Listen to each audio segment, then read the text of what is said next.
Solo en la escritura está nuestra gran seguridad. Cielo y tierra pasarán y ella permanecerá. Solo viviré por fe. Vamos a tener abierto Salmo 59 y Primera de Samuel, capítulo 19.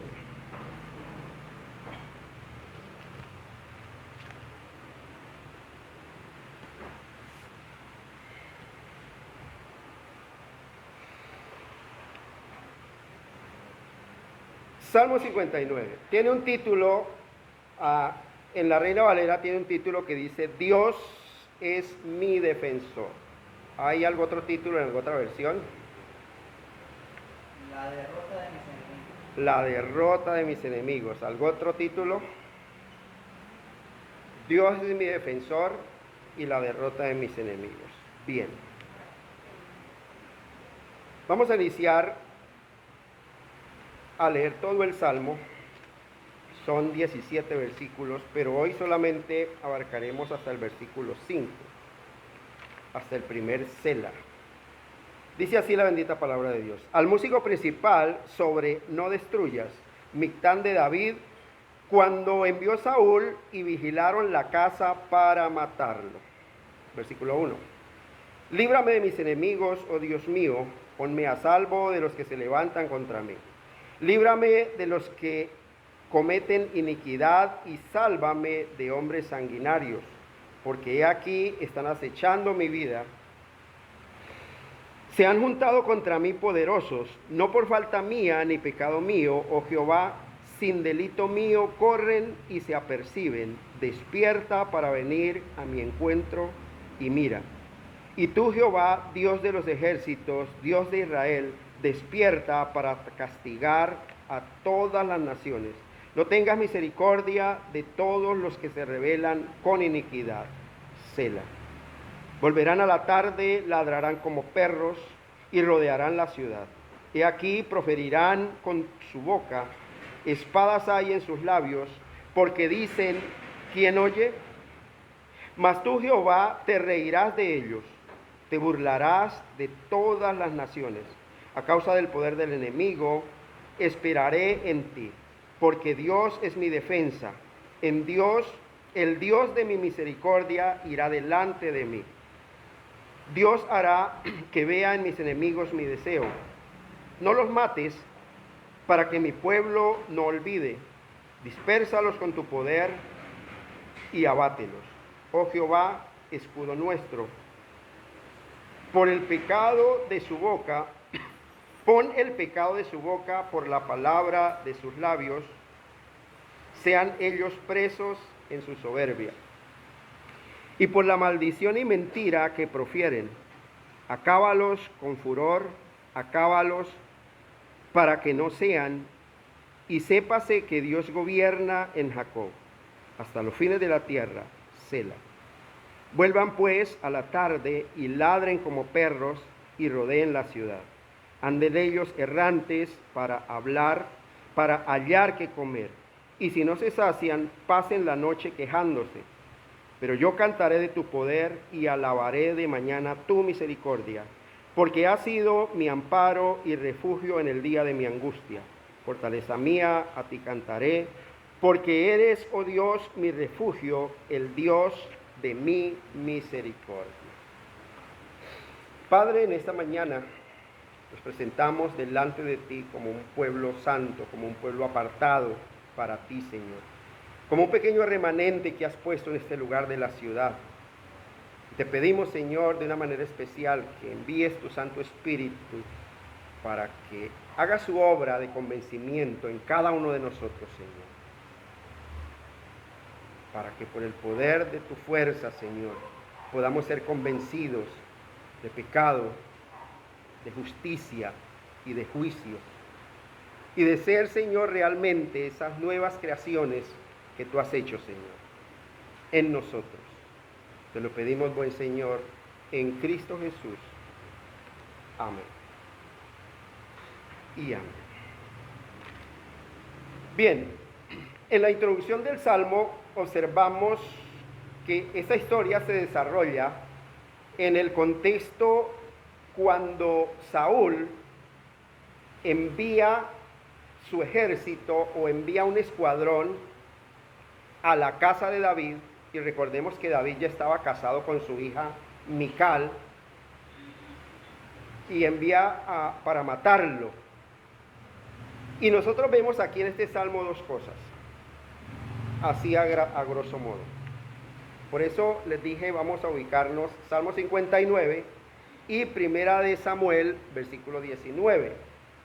Entonces vamos a ir a Primera de Samuel, capítulo 19, sin perder el Salmo 59. Observamos aquí, en lo que leímos, en los 17 versículos que leímos, la perseverancia de la maldad del hombre, persiguiendo al justo. Hay una perseverancia tan tremenda en la maldad, incansable.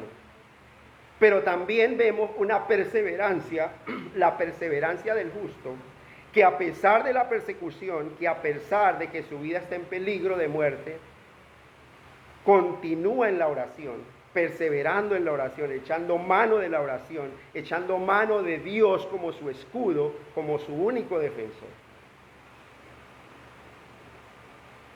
Y vamos a mirar algo bien interesante aquí en el capítulo 19 de Primera de Samuel. Hay un título que dice, Saúl procura matar a David. Pero observamos que en este pequeño texto que tiene 24 versículos, Saúl hace más de 5 intentos para matar a David. Hace más de 5 intentos. Era una persecución tan ciega y tan sin razón, porque observamos que en el Salmo él dice, pero es que no es por pecado mío o porque yo haya faltado contra el rey, pero me persiguen sin causa. Y mire cómo inicia el verso 19, el capítulo 19, el versículo 1, dice, habló Saúl a Jonatán su hijo y a todos sus siervos, ¿para qué? ¿Cuál fue el propósito? Que reunió a sus siervos con su hijo. ¿Para qué? Exacto, había un solo propósito. Vamos a matar a David. Vamos a matar a ese man, vamos a matar a David. Quitar ese estorbo. Mire, dice, pero Jonatán, hijo de Saúl, amaba a David en gran manera.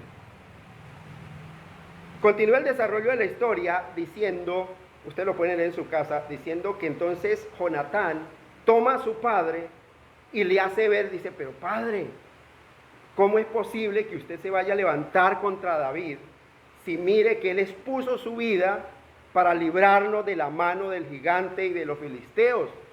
Él expuso su vida y él estuvo a su servicio. No vaya a pecar contra Dios haciendo tal maldad. Y convence y le habla de tal forma a su padre que convence a David. Mire, el versículo 6 dice, versículo 6, vayamos al versículo 6 de Samuel 19, de 1 de Samuel capítulo 19. Dice, y escuchó Saúl la voz de Jonatán y juró, mire lo de Saúl.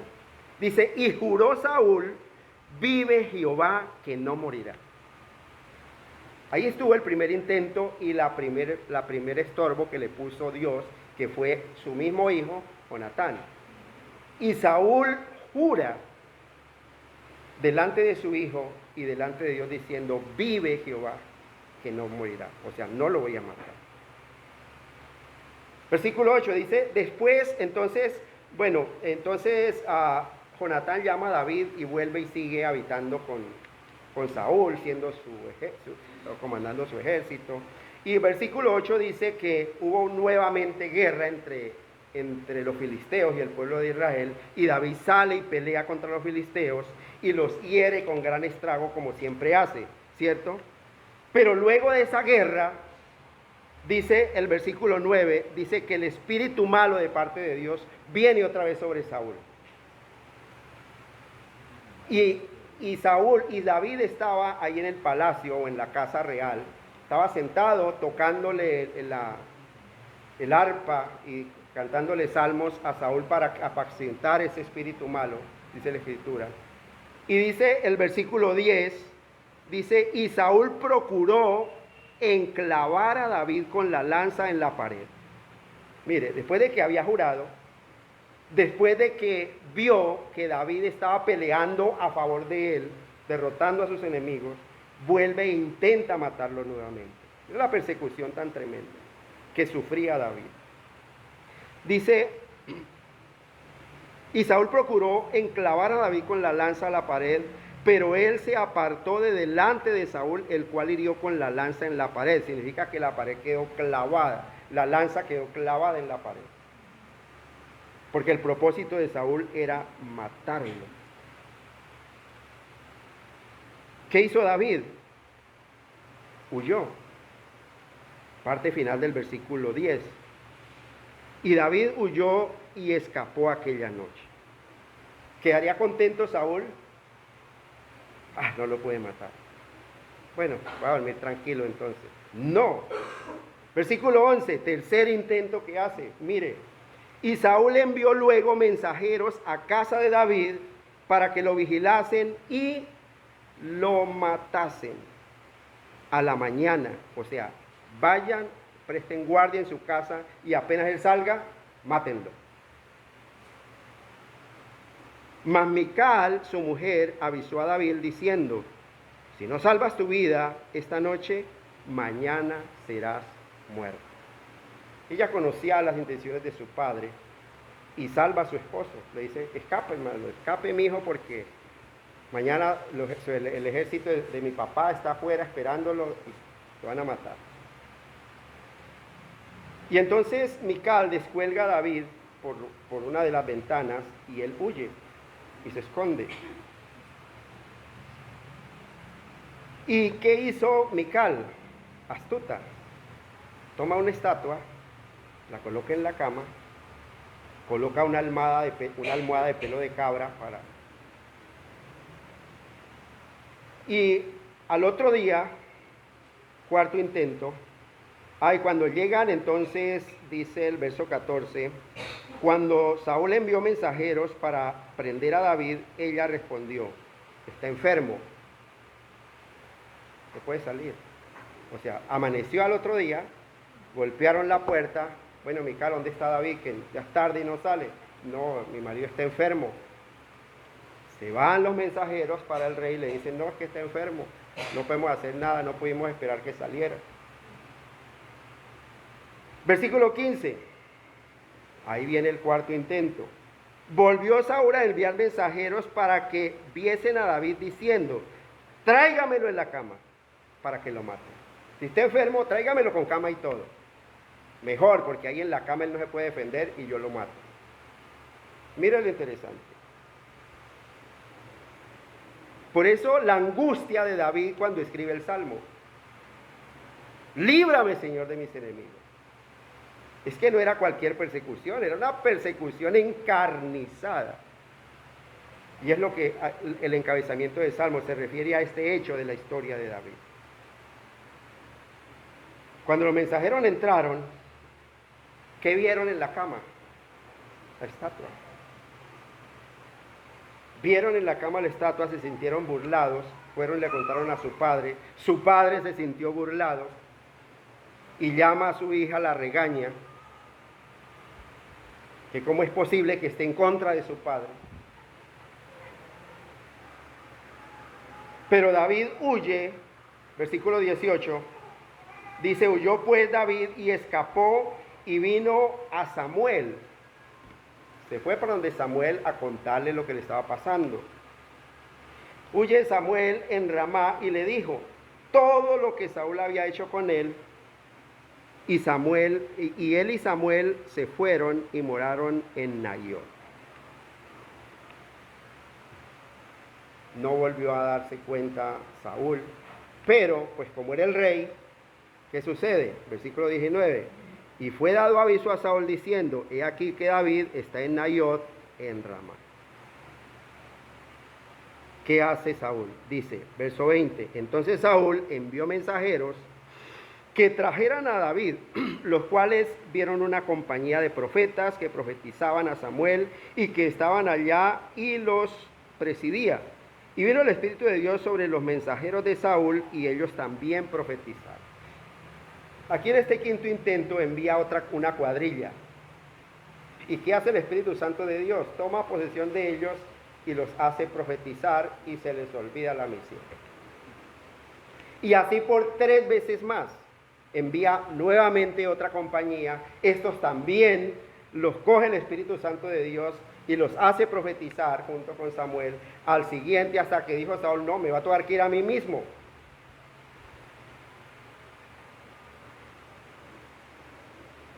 Y dice, versículo 22, dice, entonces él mismo fue a Ramá, y llegando al gran pozo que está en Secú, preguntó diciendo, ¿dónde está Samuel y David? Y uno respondió, he aquí están en Nayot en Ramá. Y fue a Nayot en Ramá, y también vino sobre él el Espíritu de Dios, y siguió andando y profetizando hasta que llegó a Nayot en Ramá. Y él también se despojó de sus vestidos y profetizó igualmente delante de Samuel, y estuvo desnudo todo aquel día y toda aquella noche. De aquí se dijo, también Saúl entre los profetas. Mire lo interesante, esa persecución tan encarnizada, que el mismo Saúl toma decisión de ir él solo, dice, no, pero es que es imposible que un escuadrón también se deje, y él mismo fue. ¿Y qué sucedió? Para Dios no hay nada imposible. También toma a Saúl y lo convence de su error y lo pone a profetizar, junto con Samuel y con David.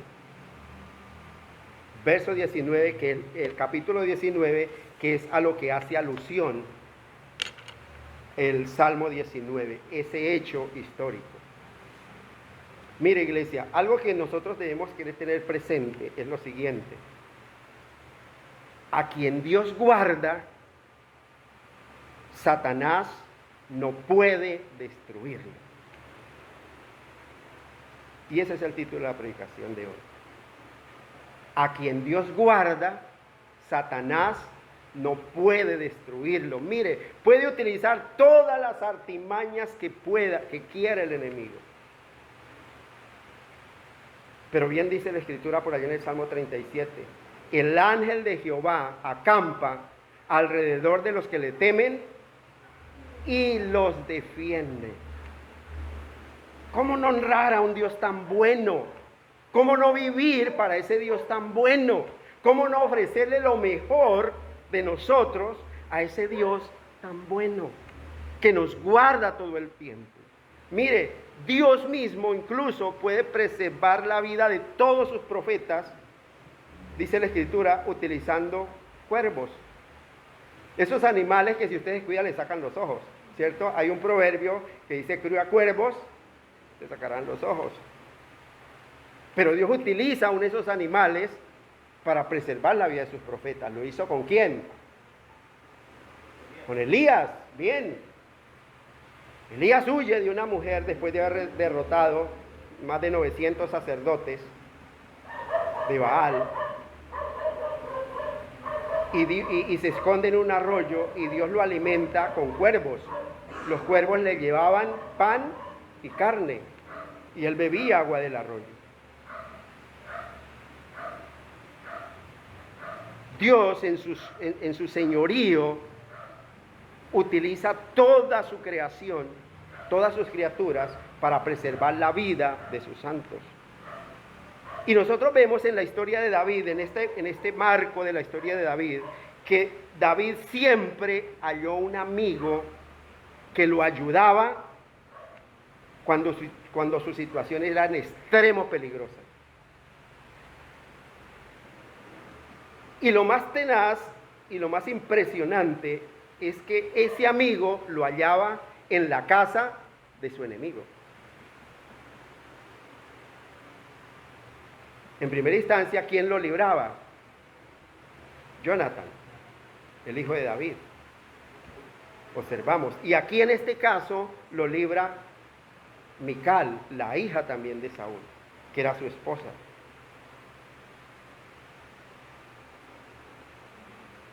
¿Hay algo imposible para Dios?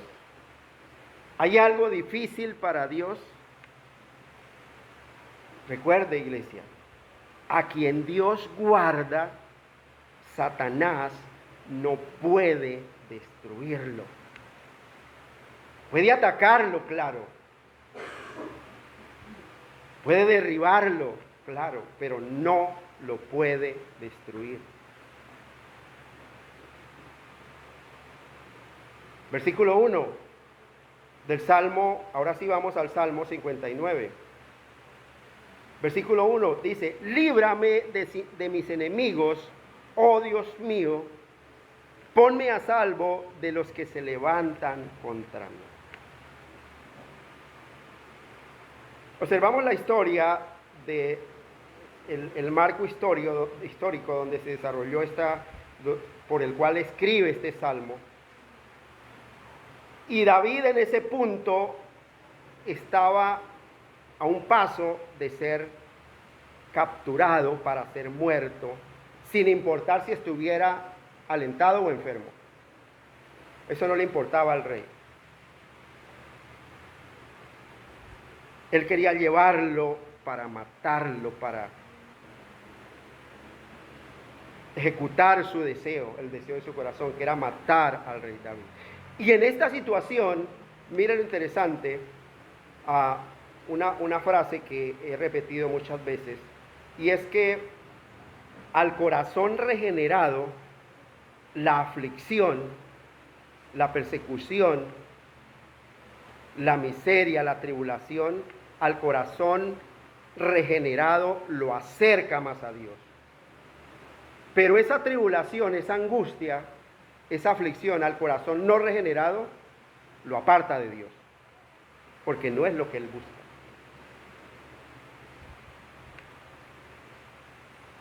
Y alguna persona incrédula o mundana que estuviera viviendo esta situación, viendo que estaba orando y todavía seguía siendo perseguido,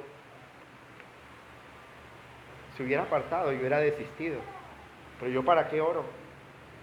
¿Yo para qué continúo orando si cada día mi situación está peor? ¿Para qué continúo orando? ¿Para qué continúo perseverando en la oración?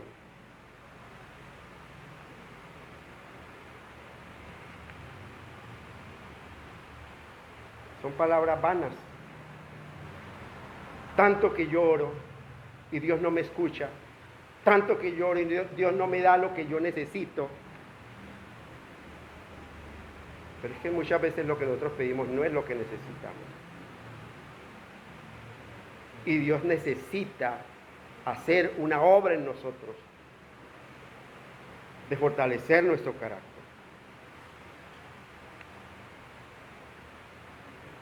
Pero este hombre bueno, este David, no pensó de esa forma. Porque por el contrario, hace de la oración su único recurso. Hace de la oración su único apoyo, de lo cual echaba mano. Mire, observamos nosotros que él terminaba de salir de una batalla y en la batalla él estaba al mando. Él podía armar también un ejército y luchar contra David, humanamente hablando, echar mano de su ejército, que seguía sus órdenes. Pero su confianza no estaba en lo material. Él estaba convencido de que las armas de su milicia no son carnales, no eran carnales, porque las armas carnales flaquean.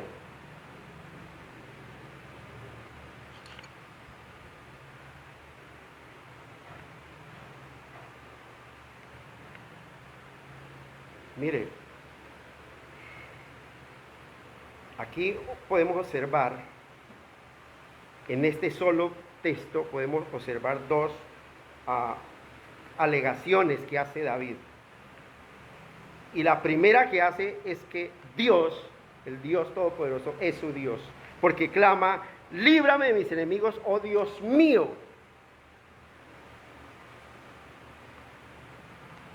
Y la otra es que esos enemigos tenían el poder para destruirlo. El poder que tenía, porque era el rey con todo su ejército, que está a disposición del rey para matarlo. Pero su confianza todo el tiempo estaba puesta, era en el Dios de su salvación. En el Dios de su salvación. Por eso continúa en el versículo 2 perseverando en esa oración, en ese clamor delante de Dios.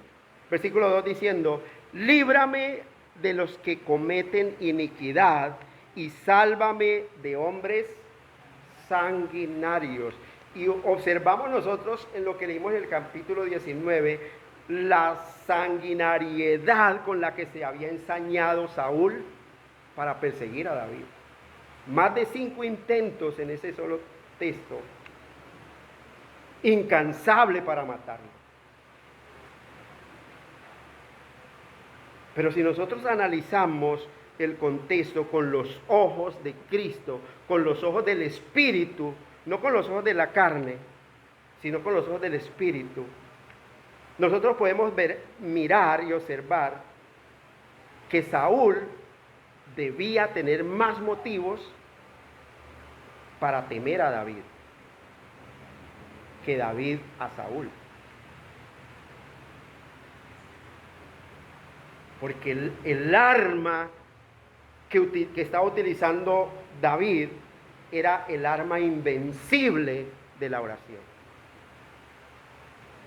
Era esa arma poderosa con la cual dice 2 de Corintios capítulo 10 versículo 4, dice que esas armas son poderosas en Dios para derribar fortalezas,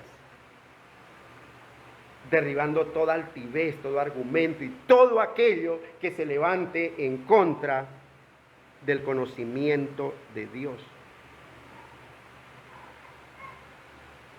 David estaba clamando nada menos que al Dios de los ejércitos, al cielo, al Dios del cielo, para poder presentarle la batalla y enfrentar en batalla a Saúl. Su lucha no era carnal. El otro tenía una lucha carnal, material, pero la lucha de David era espiritual, recurriendo al Dios santo.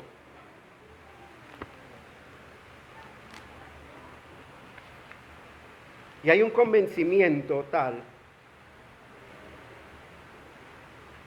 que es que nosotros menospreciamos esa dotación tan grande y tan poderosa que Dios nos ha dado. ¿Y por qué lo hacemos? Vamos un momento a 2 de Corintios capítulo 10.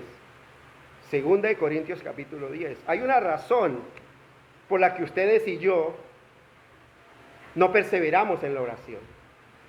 Por la que ustedes y yo echamos mano de cualquier otra cosa menos de la oración.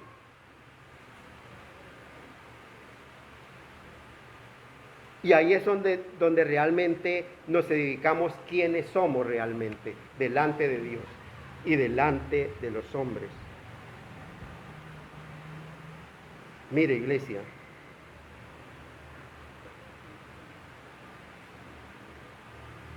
Segunda de Corintios capítulo 10, versículo 3. Dice, pues aunque andamos en la carne, nosotros estamos en esta carne. No militamos según la carne. Hay una diferencia. Aunque todavía estamos en esta carne pecaminosa, no debemos echar mano de armas materiales también, como las que utiliza la carne. Y militamos, y es que yo no me dejo, y yo tengo que hacer algo para vengarme, porque esto no se puede quedar así, y entonces yo tengo que hacer esto y aquello. Cuando hacemos eso y reaccionamos de esa forma, estamos en la carne, militando según la carne, obrando según la carne, desconociendo el poder y la soberanía de ese Dios santo, que nos ha dado esto que dice en el versículo 4. Dice, porque las armas de nuestra milicia no son carnales. Aunque yo ando en la carne, no milito en la carne. No milito según la carne, ni peleo como pelea el mundo. Ah, que me hizo un mal y entonces yo se lo voy a devolver al doble. Porque conmigo no se metí, menos conmigo que soy un hijo de Dios. Pues si es un hijo de Dios, pelee según Dios. Pelee según Dios. ¿Y qué dice Dios? No os venguéis vosotros mismos, amados míos, sino dejad lugar a la ira de Dios, porque escrito está, mía es la venganza, yo pagaré, dice el Señor. Es lo que David estaba haciendo todo el tiempo, pudiendo recurrir al ejército que estaba sumando y enfrentar a Saúl y derrocar a Saúl, porque ya era un ungido también de Dios. Había sido ungido por Samuel como rey. Él lo podía haber hecho. Él podía usar de artimañas, como vemos también otros en la escritura, como Jacob, que aunque fue escogido desde antes de nacer, que dice Dios a Jacob amé, a Saúl aborrecí, él no esperó en Dios. Él usó de trampas para adquirir esa bendición.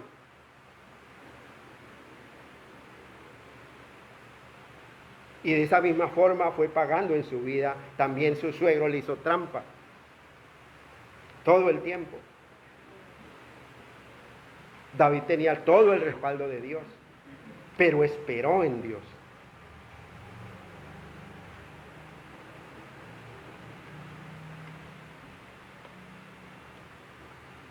Hay una diferencia grande entre el cristiano profesante y el cristiano que realmente ha nacido de nuevo.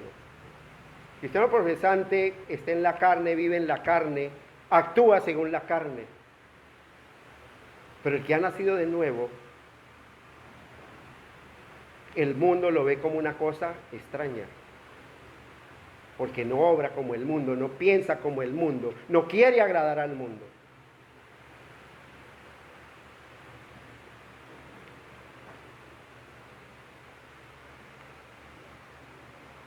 David echa mano de la oración, echa mano de esa arma poderosa para la destrucción de fortalezas, derribando argumentos y toda altivez que se levanta en contra del conocimiento de Dios.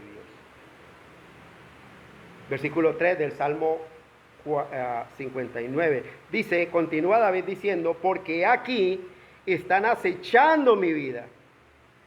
Se han juntado contra mí poderosos. No era cualquier persona la que lo estaba persiguiendo. No era cualquier malandro que podía poner el denuncio en la policía o pedir protección del gobierno, del Estado. No, era el mismo gobierno, el mismo rey. He aquí, Señor, están acechando mi vida, se han levantado contra mí poderosos, no por falta mía ni pecado mío, oh Jehová.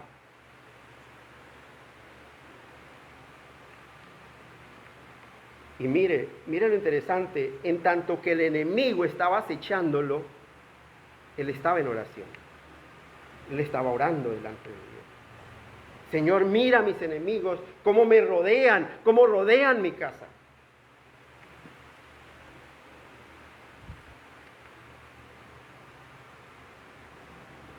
David entendía que Dios es misericordioso con nosotros, pero obra de una manera terrible cuando enfrenta a sus enemigos. Por eso su confianza estaba en Dios y nunca flaqueó en su tiempo de oración, en su tiempo de orar.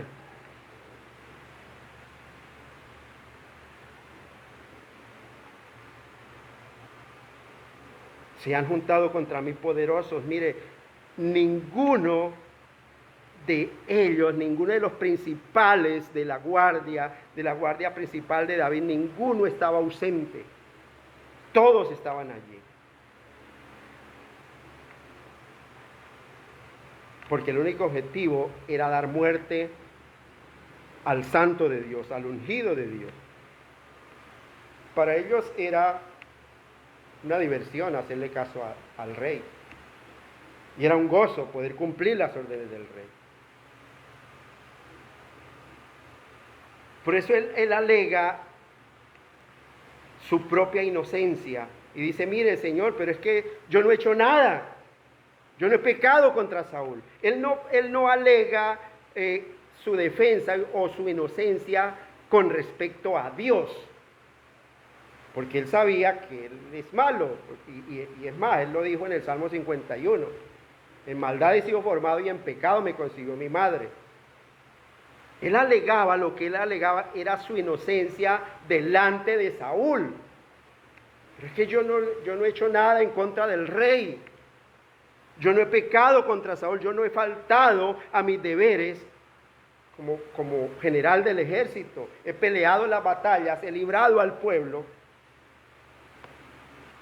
Por eso él alega su defensa, su propia inocencia, no con respecto a Dios, sino con respecto a Saúl.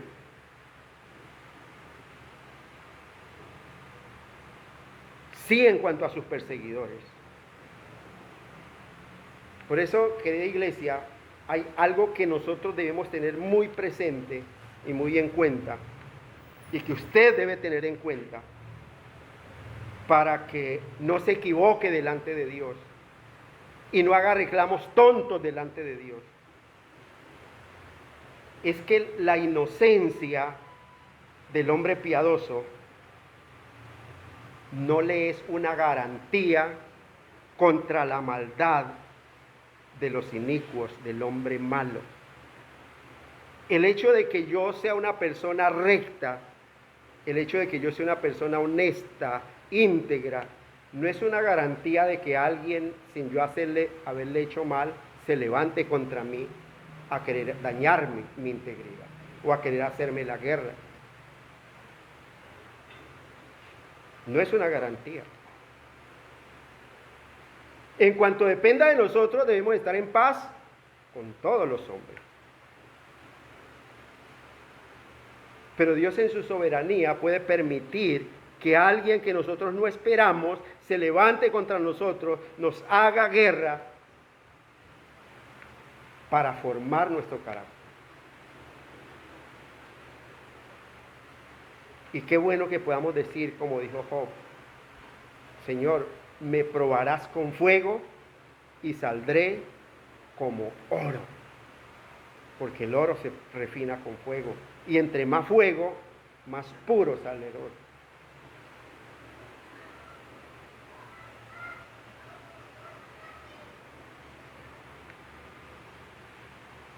Los que son inocentes, como una mansa paloma, sin embargo, dice la Escritura, por causa de Cristo, son odiados por todos los hombres. Y vamos a padecer persecución por causa de Cristo, como si fuéramos perjudiciales para la sociedad. Mire, hoy en día, iglesia, hoy en día se habla de la tolerancia. Pero de la tolerancia y el mundo y el Estado y los gobiernos hablan de la tolerancia, de ser tolerantes. Pero esa tolerancia la enfocan es solo de ser tolerantes con el pecado. Que si viene alguien acá, ahora que está de moda todo eso de la ideología de género, que si viene una pandilla de LGTBI y a sabotear el culto, para ellos no hay ley. ¿Por qué? Porque hay libertad de expresión y nosotros debemos ser tolerantes. Pero si hay una manifestación pública y nosotros estamos pasando por un desfile de estas personas y alguno de nosotros se para en una esquina a predicar el evangelio de arrepentimiento, que ellos también pueden venir a los pies de Cristo en arrepentimiento y fe, para nosotros no hay tolerancia. Y ellos muy probablemente pueden denunciarnos y enviarnos a la cárcel. Y nos van a meter a la cárcel. Porque somos intolerantes. Porque la intolerancia de que hoy se habla es solamente respecto al pecado. Dice el profeta Isaías, hay de aquellos que a lo malo llaman bueno y a lo bueno malo.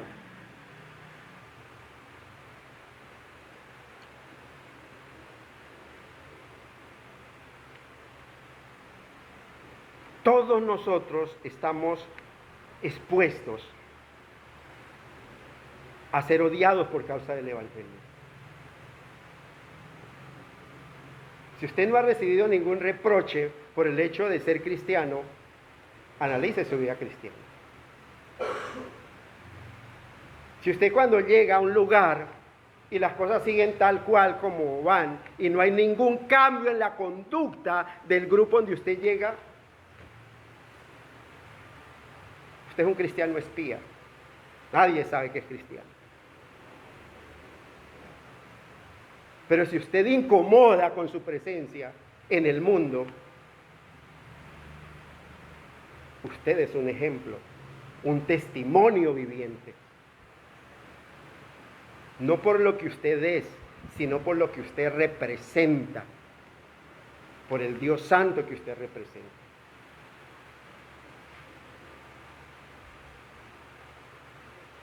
Mire, iglesia, no me pierdan el Salmo, 1 de Pedro, capítulo 4. Dice lo siguiente.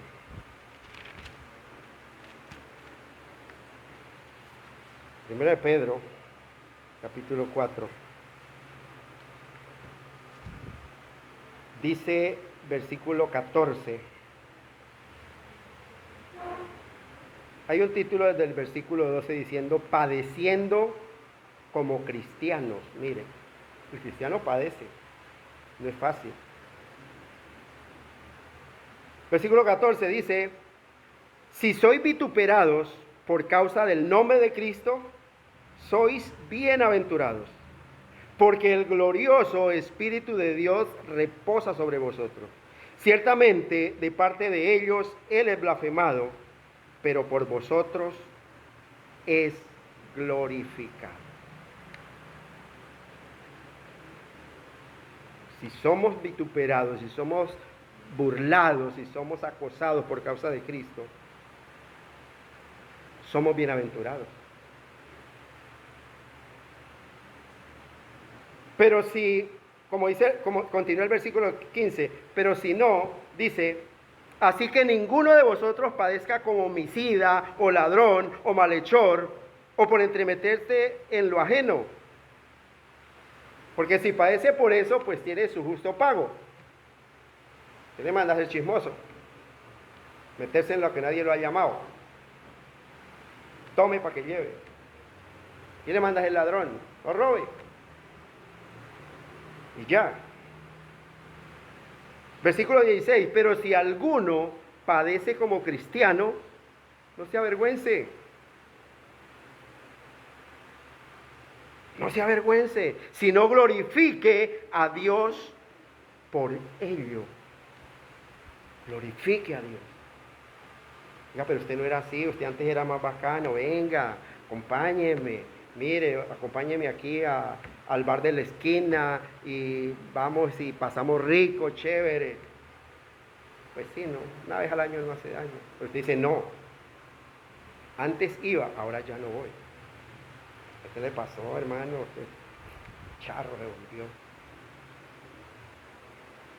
Y con tal de que no avergonzarme o que no me cojan de mofa, entonces yo sigo la corriente. ¿He nacido de nuevo? No.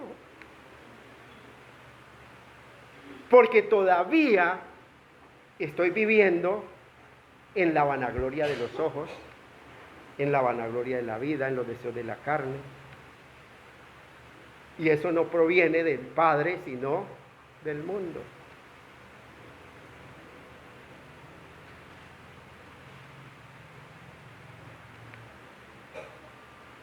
Aquí hay una constancia tanto en la perseverancia en la oración por parte de David, como en la perseverancia de la maldad por parte de Saúl.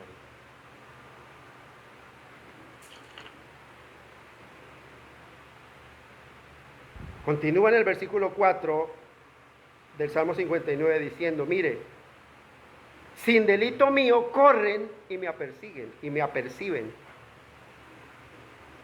Señor, pero es que yo no he hecho nada malo contra el rey. Pero están siendo tan diligentes que es que corren a cumplir las órdenes para matarme.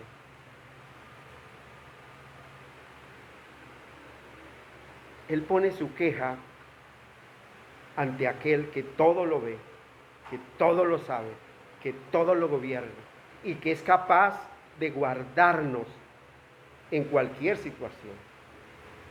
Sin delito mío corren y se aperciben. Despierta para venir a mi encuentro y mira.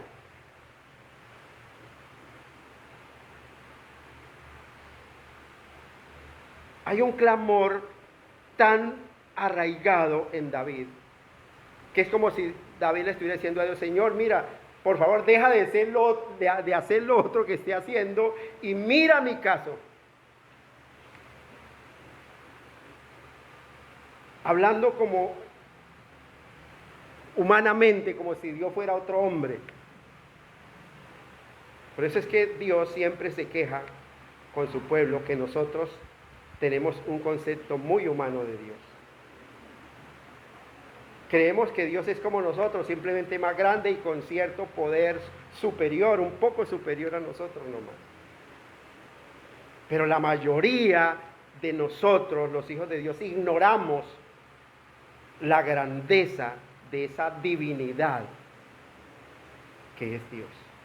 Lo infinitamente grande en poder, en ser, en sabiduría, en conocimiento. Si el hombre no ha podido descubrir la inmensidad de la galaxia donde vivimos, de nuestro sistema solar, ahora que la ciencia día por día descubre que no solamente hay un universo, sino cúmulos de universos y cúmulos de universos, y ya no se habla de un universo, sino de un multiverso, y que cada día y cada año que pasa, el universo se va expandiendo. Pero ¿cómo se va expandiendo esa inmensidad tan enorme? ¿Acaso hay más espacio fuera del espacio? Si nuestra mente finita no alcanza a comprender lo que es la creación, el universo que Dios ha creado, multiverso, ¿cómo pretendemos tener al menos una mínima imagen humana de Dios? Es algo irrisorio que alguien pueda decir, yo conozco a Dios.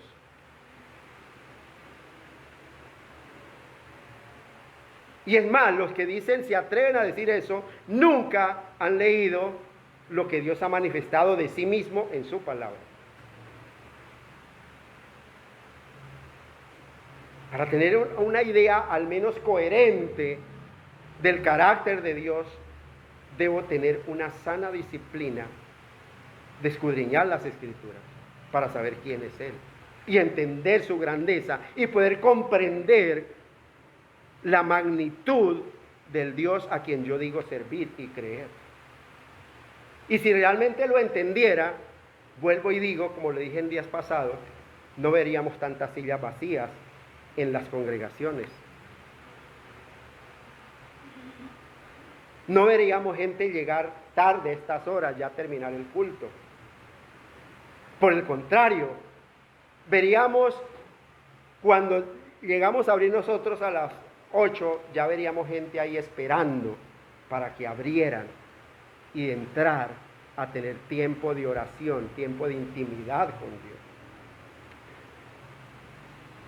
Pero la realidad demuestra otra cosa, que Dios hay un requisito. Fui a la iglesia el domingo, no importa las horas que llegué, fui.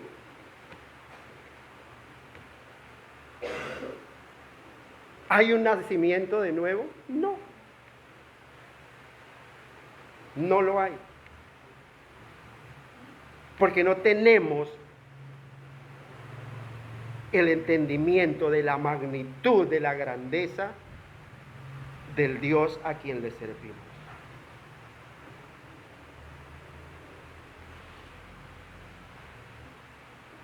Mire, iglesia,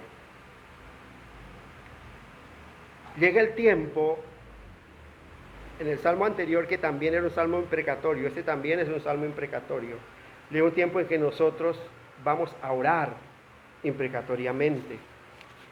Hay un tiempo en que nosotros como que desconocemos el señorío de Dios en nuestras vidas. Y creemos que porque las cosas no nos salen como queremos, Dios se ha alejado de nosotros. Pero hay algo bien importante, y es que Dios nos ha dado una conciencia, y esa conciencia debe estar tranquila delante de Dios. De que aún el hombre esté en contra nuestra conciencia está tranquila de que esperamos en Dios. Mire, 1 de Pedro, capítulo 3, dice, versículo 14 al 17, dice, mas también, si alguna cosa padecéis por causa de la justicia, bienaventurados sois. Por tanto, no os amedrentéis por temor de ellos, ni os conturbéis, sino santificad a Dios el Señor en vuestros corazones. Y estad siempre preparados para presentar defensa con mansedumbre y reverencia ante todo aquel que demande razón de la esperanza que hay en nosotros, teniendo buena conciencia, para que en lo que murmuran de vosotros como de malhechores, sean avergonzados los que calumnian vuestra buena conducta en Cristo. Verso 17, porque mejor es que padezcáis haciendo el bien, si la voluntad de Dios así lo quiere, que haciendo el mal. Miren lo interesante.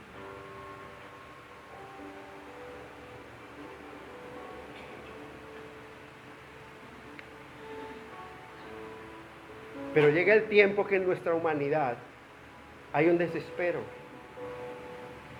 Con tanta acechanza, con tanta persecución.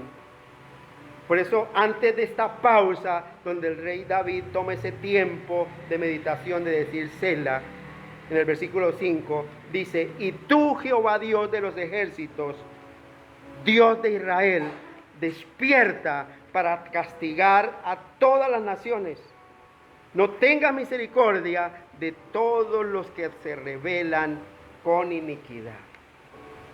Hay tanta maldad que aún David, pudiendo combatirla con su ejército también, él dice, Señor, ¿qué pasa, Señor? Recuerda que un salmo, hay un versículo por allá en el Salmo 119, versículo 126, donde David le dice a Dios, tiempo es de actuar, oh Jehová, porque han invalidado tu ley. Señor, es tiempo de que tú actúes sobre tanta maldad que hay sobre la tierra. ¿Cómo actúa Dios? Dios tiene mecanismos de actuar. Y actúa a través de su pueblo. Actúa a través de su pueblo. Segunda de Crónicas 7:14 dice, si se humillare mi pueblo, no si se humilla el impío, no si se humilla el incrédulo, porque dice la Escritura que la oración del impío es abominación delante de Dios. Es si se humilla mi pueblo, sobre el cual mi nombre es invocado. Significa que hay un pueblo soberbio, que no quiere humillarse delante de Dios. Por eso Dios está demandando que ese pueblo se humille, que doble rodillas delante de Dios y reconozca que la solución y la salvación de un pueblo está en las manos de Dios. Mire, la salvación de la situación económica de un país está en las manos de nosotros, el pueblo de Dios. Está en nuestras manos, iglesia. Pero Dios está diciendo que hay un pueblo soberbio, que no quiere humillarse delante de Dios, no quiere orar. Si se humillara en mi pueblo sobre el cual mi nombre es invocado,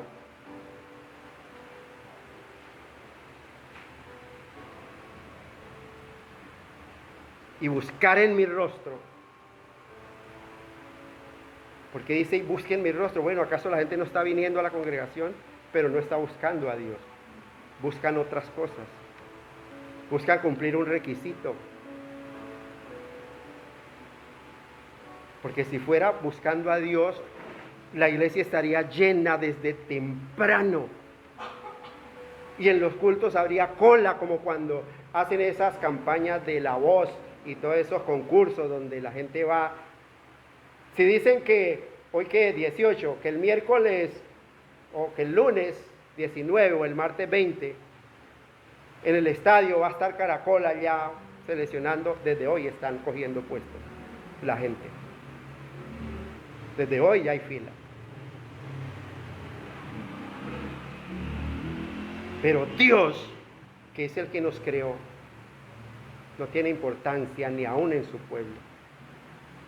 Por eso decimos que venimos a buscar de Dios, pero es mentira. Si no, Dios no diría, y buscar en mi rostro, y se convirtieren de sus malos caminos, porque dice que a su pueblo que se convierta de sus malos caminos, porque están siendo sabios en su propia opinión. Ese pastor no hace sino fregar, que llegue temprano, que ore, que me comprometa con la congregación. Yo tengo mi manera de creer en Dios. Conviértase de sus malos caminos, arrepiéntase de su pecado, para que vengan de parte de la presencia del Señor tiempos de refrigerio. Que no es solo leer un texto por leerlo. Dios tiene un propósito. ¿Por qué dice esas palabras a su pueblo? Y es su pueblo el que anda en malos caminos, porque quiere andar es en sus sendas propias, no en la senda antigua que Dios ha trazado, donde dice no deje de congregarse, como algunos tienen por costumbre, donde dice yo amo a los que me aman y me hallan los que temprano me buscan, donde dice mire, mi santuario tendréis en reverencia, mi día de reposo guardaréis. Y lo firma yo, Jehová. Y se convirtieren de sus malos caminos. Pero la gente quiere seguir en su mal camino. Lo importante es llegar a la congregación. Lo importante es ir a la iglesia y ya, cumplir. Dice no traspasarme del catolicismo al protestantismo y ya. El catolicismo, mandamiento de la Santa Madre Iglesia, ir a misa los domingos. Ya fui a la misa ya de la puerta estrecha. No es eso lo que Dios demanda. No es eso lo que Dios demanda, iglesia. Y si humillaren mi pueblo, sobre el cual mi nombre es invocado, y oraren, y buscaren mi rostro, el pueblo no ora, porque le está diciendo, si mi pueblo ora, porque el pueblo no está orando, no está buscando a Dios. Solo entonces cuando el pueblo se arrepienta y venga realmente a los pies de Cristo en arrepentimiento y fe, solo entonces, dice la Escritura, dice Dios, entonces yo oiré desde los cielos. Y mire la respuesta, y dice, y no dice, y sanaré mi pueblo. Entonces yo voy a arreglar la situación en mi iglesia, en mi pueblo. No, dice, sanaré su tierra, o sea, el país donde usted está, la ciudad donde usted está. Si usted está en una ciudad envuelta en seguridad, ore, hermano. Arrepiéntase de su mal camino. Ore por la ciudad, ore a Dios que lo guarde en su salir y en su regreso, que sea en su sombra su mano derecha. que sea como un escudo alrededor suyo. Que aunque usted ande en valle de sombra de muerte, no hay temor en su corazón, porque sabe que el ángel de Jehová acampa alrededor de los que le temen y los defiende.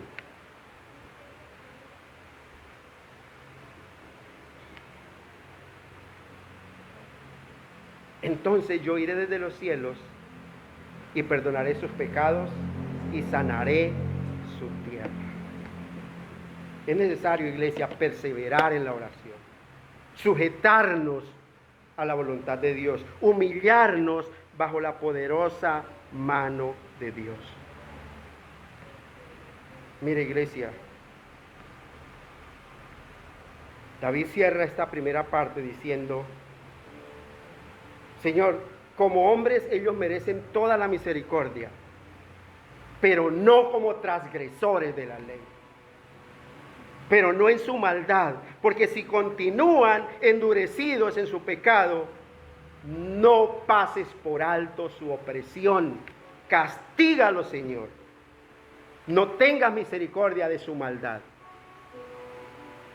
porque les has dado tiempo para que se arrepientan.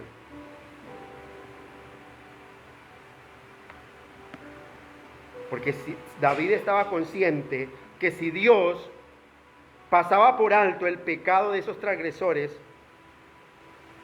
sería darles carta abierta para que continúen obrando y persiguiendo a los justos. Por eso hay un proverbio, y cierro con este texto, Proverbios 17:15.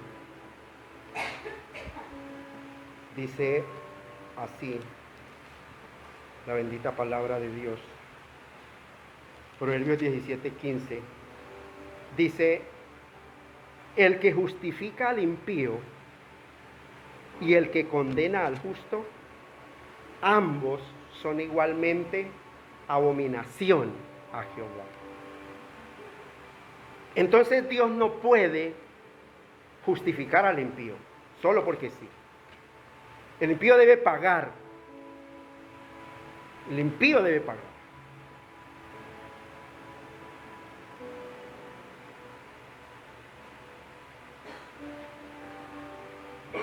Por eso, si Dios es bueno, Él no puede perdonar nuestros pecados. Si Dios es justo, Él no puede perdonar nuestros pecados. Así porque sí. Porque se volvería Él mismo una abominación. Por eso el rey David es tan claro diciendo: mire, si ellos siguen en su transgresión, Señor, no tengas misericordia de ellos. Porque si Dios es justo, Él no los puede perdonar. Y si Dios es justo, Él no te puede perdonar ni a ti ni a mí. Tiene que haber una satisfacción de su justicia. Por eso nosotros estamos en Cristo. Porque en Cristo Dios satisfizo esa justicia que había contra nosotros. Entonces ya Dios puede perdonarnos sin dejar de ser justo. Sin dejar de ser justo. Porque de tal manera amó Dios al mundo que ha dado a su Hijo unigénito para que todo aquel que en Él cree no se pierda, mas tenga vida eterna. Padre, te damos gracias, Señor, en esta mañana. Te damos gracias, buen Señor, porque cada día, Señor, nos enseñas en qué estamos, Señor. O perseveramos en el pecado, en la maldad, o perseveramos, Señor, en crecer en santidad delante de ti y delante de los hombres. Ayúdanos, buen Señor, a ser esos adoradores que te adoremos en espíritu y en verdad. Que miremos, Señor, esa necesidad que tenemos de orar siempre y no desmayar, a pesar de las circunstancias, poderoso de Israel. Ten misericordia, Señor, de este tu pueblo. Y permite, Señor, que este tu pueblo se humille Que este tu pueblo, Señor, ore, busque tu rostro, se arrepienta de su mal camino, bendito Dios, para que tú escuches la oración de este tu pueblo. Te lo pedimos, buen Señor, en Cristo Jesús.